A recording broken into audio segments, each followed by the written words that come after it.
Nasa kote ng mga otoridad ang isang miyembro ng Communist Terrorist Group na wanted sa patong-patong na kaso at kilala bilang isang opisyal ng News People Army sa isagwang operasyon sa Iloilo City. Ang buong detalye ng balita mula kay Patrolwoman Ledeline Bansagon.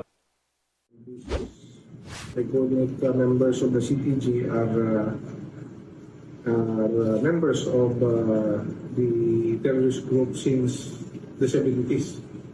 Sa bisa ng warrant of arrest, arestado ng mga pulis at iba pang ahensya ng law enforcement ang isang dating opisyal ng New People's Army sa isang operasyon sa Gloriville Subdivision, Barangay San Jose, Arevalo, Iloilo City, bandang hapon ito lamang ika-5 ng Desyembre taong kasalukuyan. Ang operasyon ay sinagawa ng City Intelligence Unit, Counterterrorism and Insurgency Security Operations Special Operation Unit, RID Pro 6, RMDU, ICPO Legal Office, ICMFC, SWAT, 301st Brigade ng Philippine Army at iba pang partner agencies. Kinilala ang suspect bilang si alias Pendong, na kilala rin sa pangalang Will, Asyong, Winston, Greg, Tom at Doroy. Siya ay membro ng Central Committee ng CTG at dating sekretary ng Komiteng Rehiyon Panay.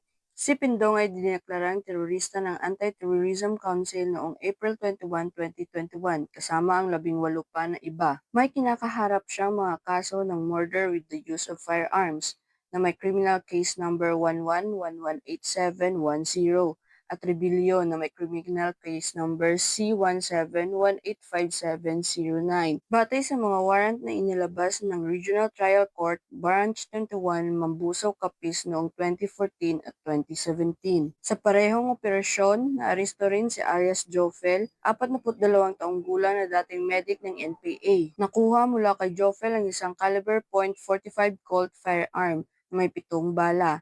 Dahil dito, haharap siya sa kasong paglabag sa RA 10591 o ang illegal possession of firearms and ammunition at ang probisyon sa ilalim ng RA 11479 o ang Anti-Terrorism Act dahil sa pagbibigay ng suporta sa isang teroristang grupo. Sa kasulukuyan, nasa kusdiya na ng Iloilo City Police Station 6 ang dalawang suspect para sa kukulang dokumentasyon at nahaharap sa kani-kanilang mga kaso. Ang pagkakaaresto sa mga suspect ay nagpapakita ng dedikasyon ng kapulisan at iba pang law enforcement agencies sa rehiyon sa pagpapanatili ng kapayapaan at kaayusan sa komunidad tungo sa bagong Pilipinas. Mula dito sa Police Regional Office 6, ako ang inyong Police News Network Correspondent, Patrolwoman Ledeline Bansagon, alagad ng batas, tagataguyod ng Balitang Pulis.